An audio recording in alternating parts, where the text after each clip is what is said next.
அனைவருக்கும் வணக்கம். நம்ம பார்த்துட்டு இருக்கிறது என்னன்னா ப்ரீவியஸ் இயர் தமிழ் கொஸ்டின் பார்த்துட்டு இருக்கோம். 2018 உள்ள group 2 question first 50 question first பார்ட்ல பார்த்தாச்சு. இப்போ நெக்ஸ்ட் 50 கொஸ்டின் நம்ம பார்க்கலாம். 51வது கொஸ்டின், உடம்பாட்டு வினையை எதிர்மறை வினையாக மாற்றுக. வந்தான் அப்படின்றது உடம்பாடு. ஸோ வந்திலன், ஸோ அதே மாதிரி இருக்கணும், ஆனால் எதிர்மறையா இருக்கணும். அப்போ வரமாட்டான் அப்படின்றது தான் வந்திலன். குறிஞ்சி முல்லை மருதம் நெய்தல் இல்லம் பொருந்தா சொல்லை கண்டறிக. இது நம்மளோட 5 திணைகளில் கடைசியா வர திணை பாலை திணை. ஆனால் இங்கே இல்லம் கொடுத்துருக்காங்க. அப்போ இல்லம் தான் பொருந்தா சொல். அடுத்து கிளி கிளி கிளி. இது வந்து நம்மளோட மயங்கொலி எழுத்துக்கள். மொத்தம் மயங்கொலி எழுத்துக்கள் வந்து நமக்கு 8 எழுத்துக்கள் இருக்கு. லா அப்படின்றதுல 3 எழுத்துக்கள், ரா 2 எழுத்துக்கள், அதுக்கப்புறம் நால வந்து 3 நா இருக்குது. ஸோ நம்மளோட உச்சரிப்பெல்லாம் ஓரளவு கொஞ்சம் கொஞ்சம் டிஃப்ரென்ஸ் இருந்தாலும் ஒரே மாதிரி இருக்கும். ஆனால் அதோட வரி வடிவம் வந்து வேறு மாதிரி இருக்கும். அதுதான் மயங்கொலி எழுத்துக்கள்னு சொல்லுவோம். டோட்டல் மயங்கொலி எழுத்துக்கள் எத்தனைன்னு கேட்டாங்கன்னா நம்ம 8 எழுத்துக்கள். ஸோ ஃபஸ்ட்டு வந்து இந்த லீயோட ஆன்சர் பயம். அடுத்து வந்து கிளினா கிளித்தல். இது நம்மளுக்கு தெரியும், கிளி ஒரு பறவை. அரசனை குறிக்கும் ஓரெழுத்து ஒரு மொழி எதுனா கோ. ஓரெழுத்து ஒரு மொழி அப்படின்றதுல இருந்து 2 இல்லை 3 கொஸ்டின் எல்லா டிஎன்பிஎஸ்சி கொஸ்டின்லையும் நமக்கு கேட்டுருவாங்க. இப்போ வந்து ஓரெழுத்து ஒரு மொழிகள் மொத்தம் எத்தனைனா மொத்தம் 42 ஓரெழுத்து ஒரு மொழி இருக்குது. அந்த 42க்குள்ள பொருளும் நம்ம படிக்கணும். சரியா? அதில் 40 ஓரெழுத்து ஒரு மொழி வந்து நெடில் எழுத்துக்களாக தான் இருக்கும். இப்போ இதில் இல்லை எல்லாமே நெடில் எழுத்துக்கள். பூ, கா, கோ, ஆ எல்லாமே. 2 எழுத்துக்கள் தான் குறில் எழுத்துக்கள்ல இந்த ஓரெழுத்து ஒரு மொழி வரும். அது 2 குறில் எழுத்துக்கள் என்னதுன்னா, ஒன்று நோ, இன்னொன்று தூ. ஓகேவா? நோ அப்படின்னா நோய், தூ அப்படின்னா உன் அப்படின்னு அர்த்தம். தூ வந்து நிறைய டைம் கேட்டிருக்காங்க. ஸோ தூ அப்படின்னா உன் அப்படின்னு அர்த்தம். இப்போ நம்ம கேட்டிருக்கிறது வந்து அரசன்னா கோ தான் நமக்கு வந்து அரசன் அப்படின்னு சொல்லுவோம். பூனா என்ன சொல்லுவோம்? மலர். கா அப்படின்றது வந்து சோலை. அடுத்து ஆ அப்படின்னா பசு. இல்லைன்னா நம்ம ஒரு இதில் வந்து மாடு அப்படின்றதும் கொடுத்துருந்தாங்க. ஸோ ஆ அப்படின்றதுல மாடு, பசு எல்லாமே வரும். சரியா? அடுத்து பெற்றான் வேர்ச்சொல்லை எழுதுக. வேர்ச்சொல் அப்படின்னாலே கட்டளை பொருளில் வருவது தான் வேர்ச்சொல். ஒன்றை வந்து நம்ம வந்து ஏவுறோம், இதை செய் அப்படின்றது கட்டளையாக வர்றதான் வந்து வேர்ச்சொல். ஸோ பெற்றான் வந்துன்றது வந்து பெரு அப்படின்றது தான் வேர்ச்சொல். இப்போ வா அப்படின்றது வந்து வேர்ச்சொல் தானே. ஸோ இதோட பெயரச்சம் கேட்டுக்காங்க. வா அப்படின்றது என்னது? ஒரு கட்டளை சொல். இது ஒரு வேர்ச்சொல்ல வரும். இதோட பெயரச்சம் வரும்போது வந்த. அ அப்படின்ற விகுதி கொண்டு முடிகிறது தான் நமக்கு பெயரச்சம். ஈ இல்லைன்னா ஊ அப்படின்ற விகுதி கொண்டு முடிஞ்சதுன்னா அது நம்ம வினையச்சம் சொல்லுவோம். இப்போ வந்து ஊன் முடியுது, இது வினையச்சம். வந்தான் அப்படின்னா என்னதுன்னா இது வந்து ஒரு ஒரு தொழிற்பெயர் அப்படின்னு குறிக்கும். வருதல் அப்படின்றது தொழிற்பெயர். தல் அப்படின்ற விகுதி கொண்ட தொழிற்பெயர். அகர வரிசைப்படி அமைந்துள்ளதை கண்டறிக. ஸோ நமக்கு வந்து சா வரிசை கொடுத்துருக்காங்க. ஃபர்ஸ்ட் ஃபுல்லாக சேம் கொடுத்துருக்காங்க. அப்போ 2வது எழுத்தை பார்க்கணும். ஃபர்ஸ்ட் டா வரிசை, அப்புறம் பா வரிசை, அடுத்து லா வரிசை, லாஸ்ட்டு நா வரிசை. காலங்களில் தெருவில் மழைநீர் வைக்காதீர் காலை. அதாவது இது மாற்றி மாற்றி கொடுத்துருக்காங்க. ஸோ கரெக்டான சென்டென்ஸ். மழை காலங்களில் தெருவில் காலை வைக்காதீர். கொல்லையிலே வாழை பலா மாங்கனிகள் குலுங்கும். விடைக்கேற்ற வினாவை எழுதுக. ஸோ வாழை பலா மாங்கனின்றதான் நமக்கு ஆன்சராக இருக்கணும். கொல்லையிலே குலுங்குவன எவை? கொக்கக்க கூம்பும் பருவத்து. இவ்வுவமையால் விளக்கப்படும் பொருள் யாது? ஸோ இது வந்து ஒரு திருக்குறள். கொக்கு வந்து எப்படி ரொம்ப நேரம் வெயிட் பண்ணும். அதுக்கப்புறம் அந்த மீன் வந்து அந்த அதுக்கிட்ட டக்குன்னு அது நீந்தி போகிறதுக்குள்ளேயும் விரைந்து அந்த இறையை வந்து எடுத்துக்கும். ஸோ அப்போ நமக்கு வந்து காலம் வர்ற வரைக்கும் வெயிட் பண்ணவும் செய்யணும், வந்த உடனே சீக்கிரமாக அதை நம்ம யூஸ் பண்ணிக்கணும் அப்படின்றதான் இந்த திருக்குறளோட பொருள். ஸோ காலம் அறிந்து விரைந்து செயல்படுதல். அதுக்கப்புறம் கீழ்கண்டவற்றில் பிறவினை தொடரை குறிப்பிடுக. பத்மா தமிழ் கற்றாள் அப்படின்றது தன்வினை. ஸோ அவளே கற்றுக்கிட்டா, இன்னொருத்தருக்கு சொல்லி கொடுக்குறானா தான் அது பிறவினை. ஸோ பத்மா தமிழ் கற்பித்தாள் அப்படின்றது பிறவினை. இப்போ பத்மாவிடம் மாணவன் தன் மதுரைக்கு செல்வதாக கூறினான். இதெல்லாமே வந்து வேற வேற மாதிரி வருது. ஸோ இது வந்து நம்மளே நமக்கு ஒன்று பண்ணிக்கிறது தன்வினை. இன்னொருக்கு சொல்லி கொடுக்குறது இல்லை இன்னொருத்தருக்கு செய்து கொடுக்குறது அப்படின்னா அது வந்து பிறவினை. பிசிராந்த யார் நட்புக்கு இலக்கணமாய் திகழ்கிறார்? எவ்வகை தொடர்னா செய்தி தொடர். இது வந்து ஒரு செய்தி. சரியா? வினா உணர்ச்சினா எப்படி வரும்? இதோ ஒரு இப்போ தாஜ்மஹால் என்ன அழகு அப்படின்ற மாதிரி ஒரு உணர்ச்சி பொங்க சொல்லணும். வினானா ஒரு கொஸ்டின் கேட்கறது. கட்டளைனா இதை செய், அதை பண்ணு அப்படின்ற மாதிரி கட்டளையிடுறது கட்டளை தொடர். அடுத்து திருக்குறளுக்கும் டேஸ் என்ற எண்ணுக்கும் பெரிதும் தொடர்பு உண்டு அப்படின்னா 7. ஸோ எப்படி அப்படின்னா மொத்தம் இன்னொரு கொஸ்டின் கேட்பாங்க. 7 அப்படின்ற இந்த 7 அப்படின்ற இந்த வார்த்தை மட்டும் நம்ம திருக்குறள்ல 8 முறை வந்து திருவள்ளுவர் யூஸ் பண்ணியிருக்காரு. இது ஒரு டைம் கேட்காங்க, எத்தனை முறை 7 என்ற சொல் திருக்குறளில் இடம்பெற்றுள்ளதுன்னு 8 முறை. சரியா? அதுக்கப்புறம் 7 அப்படின்றதுக்கும் திருக்குறளுக்கும் என்ன பெரிய சம்பந்தம் இருக்குன்னா, இப்போ மொத்தம் ஒரு திருக்குறளையும் எத்தனை சீர்கள் இருக்கும்? முதலில் 4 சீர்கள், அப்புறம் ஒரு 3 சீர், மொத்த சீர்கள் வந்து 7. அதுக்கப்புறம் இப்போ 1330 அப்படின்றத நம்ம கூட்டணும். 1 + 3 + 3 + 0னா 7. அதே மாதிரி 133 அதிகாரங்களையும் அதே மாதிரி 1 + 3 + 3 கூட்டணும்னா 7. இந்த மாதிரி திருக்குறளுக்கும் 7 அப்படின்ற எண்ணுக்கும் பெரிதும் தொடர்பு உண்டு. பல கற்றும் கல்லாதவர்களாய் கருதப்படுபவர் யார் அப்படின்னா, இதுவும் திருக்குறள் தான். உயர்ந்தோரோடு பொருந்தி வாழும் கல்வியை கல்லாதவர் எவ்வளோ கத்துக்கிட்டாலும் அவர்கள் கல்லாதவர்களாவே கருதப்படுவர். திருக்குறளில் அறத்துப்பால் பொருள்பால் இரண்டையும் லத்தீன் மொழியில் மொழிபெயர்த்தவர் யார்? லத்தீன் மொழின்னு வந்தாலே வீரமாமுனிவர் போட்டுருங்க. நிறைய நூல்களை லத்தீன் மொழியில மொழிபெயர்த்தவர் வீரமாமுனிவராக தான் இருப்பாரு. ஆங்கிலத்தில் மொழிபெயர்த்தவர் அப்படின்னு கொடுத்தா நிறைய நூல்களை ஆங்கிலத்தில் மொழிபெயர்த்தவர் ஜி.யு. போப்புவா இருப்பாரு. சரியா? 6 கிடந்தன அகல் நெடுந்தெருவில். இத்தொடர் இடம்பெற்றுள்ள நூல் மதுரை காஞ்சி. அடுத்து சிறுபஞ்ச மூலம் என்ற நூலை இயற்றிய ஆசிரியரின் சமயம் எப்படி கேட்காங்க பாருங்க. ஸோ சிறுபஞ்ச மூலத்தோட ஆசிரியர் ஃபர்ஸ்ட் நமக்கு யாருன்னு தெரியணும். காரியாசன். அவரோட சமயம் வந்து சமண சமயம். அடுத்து அகநானூற்றில் 6, 16, 26 என 6ஆம் எண்களில் வரும் பாடல்களின் பின்வரும் திணை வந்து எந்த திணையை சார்ந்ததுன்னு கேட்டிருக்காங்க. அகநானூறுல வந்து குறிஞ்சி, முல்லை, மருதம், நெய்தல், பாலை அப்படின்னு 5 திணைகளை வைத்தும் பாடல்கள் வந்து பாடியிருப்பாங்க. இதுல இந்த 6, 16, 26 இந்த பாடல்கள்லாம் இருக்காது. அந்த 6வது பாடல், 16வது பாடல், 26, அடுத்து 36, 46 இப்படி 6ஆம் வரிசையில் உள்ள பாடல்களை எல்லாமே மருத திணை கொண்டு பாடியிருப்பாங்க. குறிஞ்சின்னு வரும்போது 2, 8, 12, 18, 22, 28 அதாவது 2ஆம் வரிசையும் 8ஆம் வரிசையும் ஃபுல்லா அந்த பாடல்கள் எல்லாமே குறிஞ்சி திணையை வச்சு பாடியிருப்பாங்க. முல்லை திணை நம்ம பார்க்கும்போது 4வது வரிசை, அதாவது 4, 14, 24, 34 இந்த வரிசை ஃபுல்லா என்ன திணைனா முல்லை திணை. நெய்தல் திணை வந்து 10, 10, 20, 30 இது ஃபுல்லா நெய்தல் திணை. லாஸ்ட் பாலை திணை இருக்கு பார்த்தீங்களா, அது வந்து ஒன்றிலக்க எண்கள், அதாவது 1, 3, 5, 7. ஸோ அப்போ பாதிக்கு பாதி பாலை திணை தான் வரும். சரியா? ஸோ இப்போ அகநானூற்றில் பாதிக்கு பாதி பாடல்கள் வந்து எந்த திணையை கொண்டு பாடியிருக்காங்கன்னா அது பாலை திணை. ஏன்னா ஓரிலக்க எண்கள் எல்லாமே அதில் வந்துடும். இதுலலாம் கொஞ்சம் கேப் இருக்கும் பாருங்க. இப்போ 6, 16, 26 அந்த மாதிரி இருக்கும். அதுக்கடுத்து வந்து இப்போ மொத்தம் நம்ம அகநானூறு 400 பாடல்கள் இருக்குமா, அதில் 10 10 இன்க்ரீஸ் ஆகுது. அப்போ வந்து நமக்கு முல்லை, மருதம், நெய்தல் இது 3மே 10 10 இன்க்ரீஸ் ஆகும். அப்போ மொத்த பாடல்கள் வந்து இது 3லையுமே நமக்கு 40 பாடல்கள் இருக்கும். சரியா? இப்போ குறிஞ்சி வரும்போது 2, 8, 12, 18 அப்படின்னு வருது. அப்போ மொத்த பாடல்கள் வந்து இந்த குறிஞ்சி திணையில 80 பாடல்கள் வந்து அகநானூறுல பாடியிருக்கோம். பாலை திணைன்னு பார்க்கும்போது நம்ம ஓரிலக்க எண்கள் எல்லாம் வந்துடும். அப்போ 1 விட்டு 1 வரும்போது டோட்டலா 400 பாடல். அப்போ 200 பாடல் வந்து மொத்தம் பாலை திணையில நம்ம பாடியிருக்கோம் அகநானூறுல. கலித்தொகையை தொகுத்தவர் யார்? கலித்தொகையை தொகுத்தவர் நல்லந்துவனார். முந்தை இருந்து நட்டோர் கொடுப்பின் நஞ்சும் உண்பர் நனி நாகரீகர். இது வந்து என்ன நூல்னு கேட்டிருக்காங்க. நற்றிணை. இது வந்து ஒரு 2-3 டைம் கேட்டிருக்காங்க. ஸோ இந்த லைன் நல்லா படிச்சுக்கோங்க. நற்றிணை. சரியா? ஸோ இதில் இன்னொன்று என்ன கேட்க சான்சஸ் இருக்குன்னா, இதில் உள்ள அடி வரையறை வந்து கேட்பாங்க. இப்போ குறுந்தொகை அப்படின்றது வந்து நமக்கு 4 to 8. அதாவது இது என்னன்னா, இப்போ குறுந்தொகை பாடல்கள் எல்லாமே 4 அடியிலிருந்து 8 அடிக்குள்ளே தான் இருக்கும். அது மாதிரி நற்றிணை அப்படின்றது வந்து 9 எண்ணிலிருந்து 9 வரியிலிருந்து 12 வரிக்குள்ளே இருக்கும். ஐங்குறு நூறுன்னு பார்க்கும்போது 3லிருந்து 6. கலித்தொகை 11 to 80. ஸோ கலித்தொகை வந்து ரொம்ப அதிகமாக இருக்க சான்ஸ் இருக்குது. 11ல் ஸ்டார்ட் பண்ணி ஒரே பாடலில் 80 வரிகள் கூட இருக்குமா. கொன்மு பொருள் குறுக மேகம். நாட்டுப்புற பாடலின் வகைகள் எத்தனை? நாட்டுப்புற பாடல் வந்து மொத்தம் 7 பாடல்கள் இருக்கு.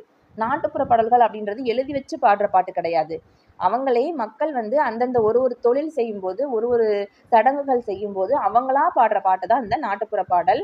இதில் வந்து நமக்கு வந்து இந்த திருமண பாடல், வழிபாட்டு பாடல், ஒப்பாரி பாடல், அப்புறம் தாலாட்டு பாடல் இப்படின்னு நிறைய வகையான பாடல்கள் இருக்கு. மொத்தம் 7 வகையான பாடல்கள் இருக்கு.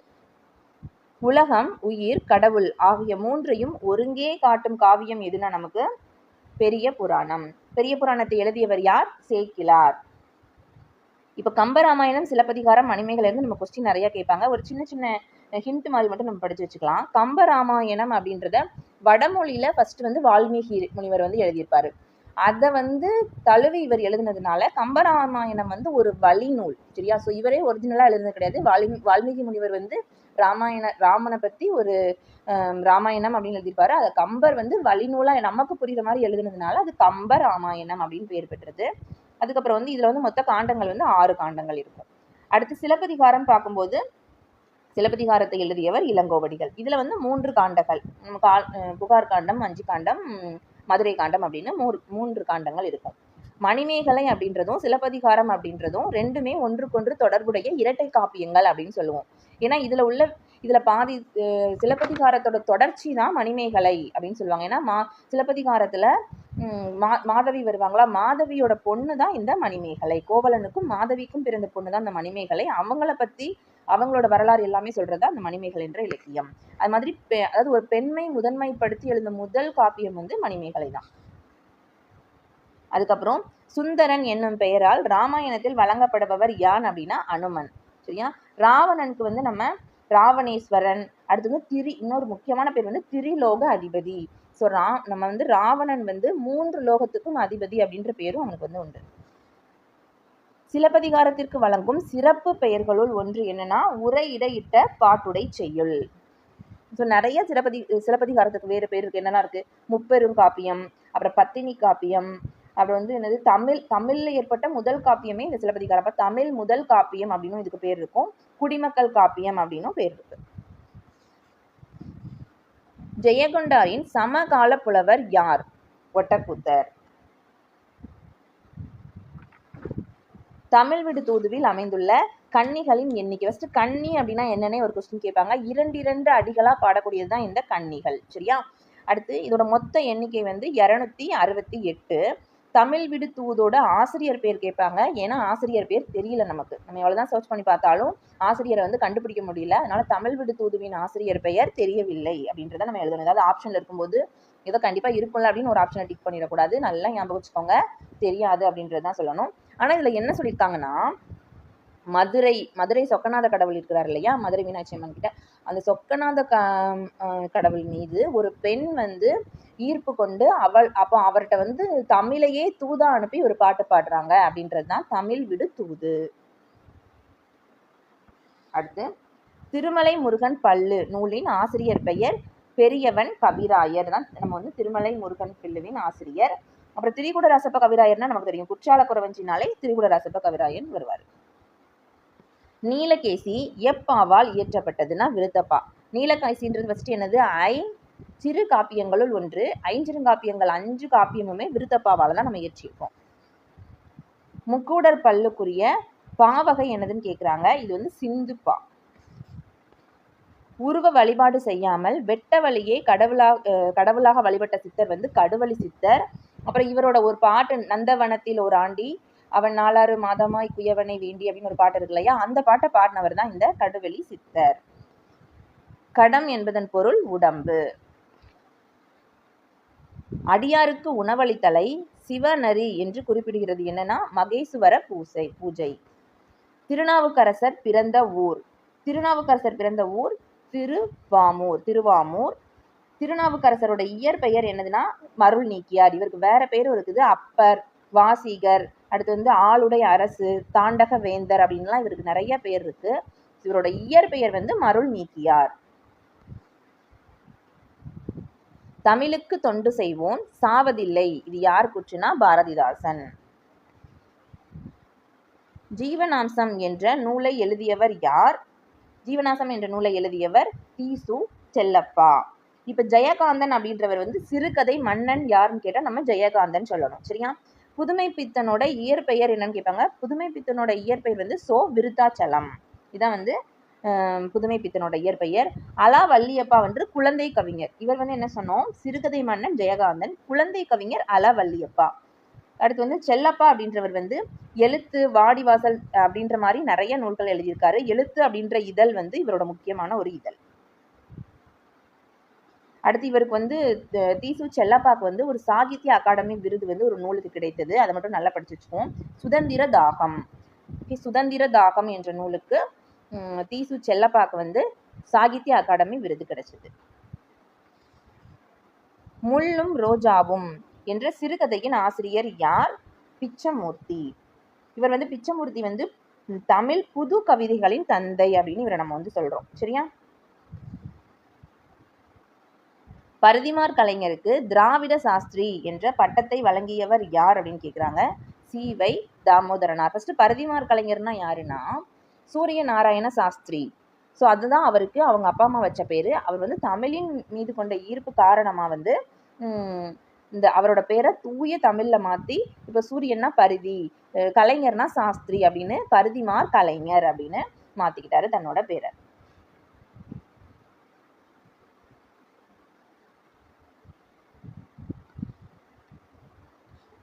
அப்புறம் சி.வை. தாமோதரனார் இருக்கிறார் இல்லையா, இவரோட வேண்டுகோளுக்கு இணங்க ஒரு புதினம் வந்து எழுதியிருப்பாரு பரிதிமாற் கலைஞர். அது என்னது அப்படின்னா மதிவாணன் அப்படின்ற புதினம். அந்த புதினத்தை வந்து இவர் வந்து ரொம்ப இஷ்டப்பட்டு கேட்டு அவர் எழுதிட்டாரு. ஸோ அந்த டைம்ல தான் அவருக்கு திராவிட சாஸ்திரி அப்படின்ற பட்டமும் கொடுத்திருப்பாரு. அனந்தரங்கர் எழுதிய நாட்குறிப்பில் எத்தனை தொகுதிகளை கொண்டதுன்னா டோட்டலா 12 தொகுதிகளை கொண்டது. இது என்னதுன்னா அனந்தரங்கர் அப்படின்றவர் வந்து பாண்டிச்சேரி பிரெஞ்சு தலைமை மொழிபெயர்ப்பாளராக வந்து பணியாற்றி இருப்பார். அப்போ 1736, நல்லா நோட் பண்ணிக்கோங்க, 1736 இருந்து 1761 வரைக்கும். ஓகே, அதுக்கும் நிறைய பீரியட்ல ஒர்க் பண்ணியிருப்பாரு. பட் இந்த டைம்ல அவர் என்ன பண்ணுவாரு, நம்ம இப்போ டைரி எழுதுறோம்ல அது மாதிரி டெய்லி அவர் நாள் குறிப்பு எழுதிட்டு இருந்தாராம். ஸோ அந்த டைமில் வந்து அப்போ நாட்குறிப்புனா என்னது, அந்த டைமில் நம்ம என்னெல்லாம் பண்ணோம், அந்த டே ஃபுல்லாக என்னெல்லாம் பண்ணோம் அப்படின்னு எழுதியிருப்போம் இல்லையா. அப்போது அந்த நாட்குறிப்பை பற்றி நம்ம வந்து தெரிஞ்சுக்கிட்டதில் நிறைய தமிழக வரலாற்றை வந்து நேரடியாக பதிவு செஞ்ச மாதிரி நிறையா விஷயங்கள் அதில் வந்து அவரோட நாட்குறிப்பில் வந்து இருந்தது அப்படின்றது வந்து சொல்கிறாங்க. அதில் மொத்த தொகுதிகள் வந்து 12 தொகுதிகள். அடுத்து வேலி என்னும் சிறுகதையின் ஆசிரியர் ராஜம் கிருஷ்ணன். செப்பு திருமேனிகளின் பொற்காலம் என்று அழைக்கப்பட்ட காலம் சோழர்களின் காலம். உலக உருண்டை என்ற கருத்து எவ்வறிவியலின் இயலில் பார்ப்படும்னா விண்ணியல் அறிவு. ஸோ நமக்கு தெரியும்ல, ஸ்பேஸ்ல தான் வந்து உலகம் உருண்டை அப்படின்றது. சுபாஷபிமானம் பொருள் கூறுக அப்படின்னா தாய்மொழி பற்று அப்படின்னு பேர். தில்லையாடி வள்ளியம்மையின் தியாகத்தை பற்றி காந்தியடிகள் எந்த இதழை எழுதியுள்ளார்னா இந்தியன் ஒப்பீனியன். அதுக்கப்புறம் வந்து இந்த நூலில் வந்து இவர் எதுக்காக இப்படிலாம் சொல்லியிருப்பாருன்னா, காந்தி வந்து இந்த தில்லையாடி வள்ளியம்மை வந்து 16 வயதிலே வந்து இறந்திருப்பாங்க. நிறைய போராட்டங்கள், அப்புறம் சிறை செஞ்சுட்டு இருப்பாங்க. ஸோ 16 வயசுனா பார்த்துக்கோங்க எவ்வளோ சின்ன குழந்தையா இருந்திருப்பாங்க. அப்போவே அவங்க வந்து சிறைக்கு சென்று நிறைய போராட்டங்கள் பண்ணி அதுக்கப்புறம் நிறைய உடலில் வந்து நிறைய நோய்வாய்ப்பட்டு அந்த 16 வயசுலேயே வந்து இறந்திருப்பாங்க. காந்தியடிகளோட கூற்று ஒன்று இந்த தில்லையாடி வள்ளியம்மையை பற்றி இருக்கும். என்னோட சகோதரியோட மரணத்தை விட தில்லையாடி வள்ளியம்மையோட மரணம் வந்து எனக்கு ரொம்பவே பாதிச்சது அப்படின்ற மாதிரி எழுதியிருப்பாரு. ஸோ இவருக்காக இந்த ஒரு இந்தியன் ஒப்பீனியன்ற நூல்லையும் தில்லையாடி வள்ளியம்மையை பற்றி எழுதியிருப்பாரு. இதில் தில்லையாடி அப்படின்றது எந்த ஊருன்னு கேட்பாங்க. இந்த வள்ளியம்மையோட தாயாரோட ஊர் தான் இந்த தில்லையாடின்றது. வள்ளி அப்படின்றது அவங்களோட குலதெய்வத்தோட பேரு. ஓகேவா? யவனர்கள் எதனை சுமந்து அதற்கு ஈடாக எதை ஏற்றி சென்றனர்? அவங்க வந்து பொன், அதாவது யவனர்கள் வந்து அவங்க நாட்டில இருந்து பொன் கொண்டு வந்து கோல்டை கொண்டு வந்துட்டு இங்கிருந்து மிளகு கொண்டு போனாங்களாம். சரியா? பொன்னை கொண்டு வந்து ஏற்றுமதியாக மிளகை, அப்போ மிளகோட மதிப்பு வந்து அவ்வளோ அதிகமாக இருந்திருக்கு அப்படின்னு சொல்றாங்க. கோல்டை கொடுத்துட்டு நம்ம கிட்ட இருந்து மிளகு வாங்கிட்டு போயிருக்காங்கன்னா பார்த்துக்கோங்க. மீதூன் விரும்பேல் இவ்வடியின் பொருள் வயிறு புடைக்க உண்ணுதல் நோய்க்கு இடம் அளிக்கும் அப்படின்றது. மீதூன் விரும்பேல்ன்றது ஃபர்ஸ்ட் என்னதுன்னா ஆத்திச்சூடி எழுதியவர் யார்? நமக்கு தெரியும், ஔவையார். அப்போ இதை கொடுத்துட்டு இதை வந்து யார் கூறியிருக்கான்னு கேட்டால் ஔவையார்னு சொல்லணும். எந்த நூல்னா ஆத்திச்சூடி. ஸோ இதோட இம்பார்ட்டண்டான பொருள் என்னன்னா நிறைய, அதாவது அதிகமாக நம்ம சாப்பிட்டது, இப்போ நம்ம வயிறு நிரம்பினதுக்கு அப்புறமாட்டி நம்ம சாப்பிட்ற ஒரு சாப்பாடும் அடுத்தவங்களோட இது அப்படின்னு சொல்லுவோம்ல, அதை தான் இதை சொல்லியிருக்காங்க. வயிறு புடைக்க உண்ணக்கூடாது, நமக்கு என்ன தேவையோ அதை தான் உண்ணணும். ராமலிங்க அடிகளாரின் சிறப்பு பெயர் என்னதுன்னா திருவருட்பிரகாச வள்ளலார். அதுக்கப்புறம் இவருக்கு இன்னொரு முக்கியமான பேர் என்னன்னா பசிப்பினி மருத்துவர் அப்படின்னும் இவருக்கு ராமலிங்க அடிகளுக்கு வந்து இருக்குது. இவர் வந்து ஒரு சங்கம் வந்து தொடங்கியிருக்காரு, சமரச சன்மார்க்க சங்கம். ஸோ அதையும் கேட்டிருக்காங்க. சமரச சன்மார்க்க சங்கத்தை தொடங்கியவர் யாருன்னா ராமலிங்க அடிகள். அரை வயிற்று கஞ்சிக்கு அல்லல்படும் ஊமைகளின் உறுப்பினராக நான் பேசுகிறேன் என்று கூறியவர் அம்பேத்கர். ஸோ அம்பேத்கர் அப்படின்றது நமக்கு தெரியும், அவர் வந்து ஒரு தாழ்ந்த சமூகத்திலிருந்து வந்தார். அப்போ அந்த டைம்ல அவரை எவ்வளோ தாழ்த்தி அவரை ட்ரீட் பண்ணியிருக்காங்க. அது எல்லாத்துலேருந்தும் அவர் வந்து படிப்பு ஒன்றுனால மட்டுமே மேலே வந்தார். இன்னொன்று, அம்பேத்கர் வந்து நம்ம எந்த அம்பேத்கரோட சிலையை பார்த்தாலுமே கோட் ஷூட் போட்டிருக்க மாதிரி தான் பார்த்துருப்போம். ஸோ அது எதுக்காகனா, அந்த காலத்தில் இவரோட சமூகத்தை சேர்ந்தவங்க வந்து அந்த கோட் ஷூட்லாம் போடுறதுக்கு பயங்கரமான தடை வந்து விதிச்சிருந்தாங்க. சரியா? ஆனால் இவரோட அந்த படிப்பு ஒன்று, அப்புறமா அந்த படிப்பினால ஏற்பட்ட பதவியினால அவர் கோட் ஷூட் கண்டிப்பாக போட்டு தான் ஆகணும். ஸோ அதனால மட்டும்தான் வந்து அவர் வந்து இந்த கோட் ஷூட் போடுறதுக்கு எவ்வளோ அவரோட கடின உழைப்பு அப்படின்றதுக்காக எல்லா சிலையிலையுமே அவர் அந்த கோட் ஷூட் தான் போட்டிருப்பாரு அப்படின்ற மாதிரி சொல்லுவாங்க. அதனால தான் இந்த வார்த்தை வந்து அவருக்கு அப்படியே பொருந்துற ஒரு வார்த்தை. பெண்கள் உரிமை பெற்று புது உலகை படைக்க வேண்டும் என்று விரும்பியவர் பெரியார். இதுல எல்லாருமே விரும்பியிருப்பாங்க. இப்போ நம்மளோட காலத்துல வந்து பெண்களுக்காக அதிகமா பெண்கள்லாம் வெளியில வரணும்னு ரொம்ப பண்ணவர் வந்து பெரியார் தான் நமக்கு. நிலமடந்தை உழைத்து பெறு புதிய நேரத்தில் பெறு நிலமடந்தை உழைத்து பெறு புதிய நேரத்தில் பெறு முயற்சி செய்து பெறு என ஆணையிடுவதாக கூறியவர் யாருன்னா அண்ணா. வாணிதாசன் அப்படின்றவர் வந்து இவரோட இயற்பெயர் வந்து எத்திராசலு என்ற அரங்கசாமி அப்படின்னு வாணிதாசன் வந்து நம்ம படிச்சிருக்கோம். அப்புறம் பிரெஞ்சு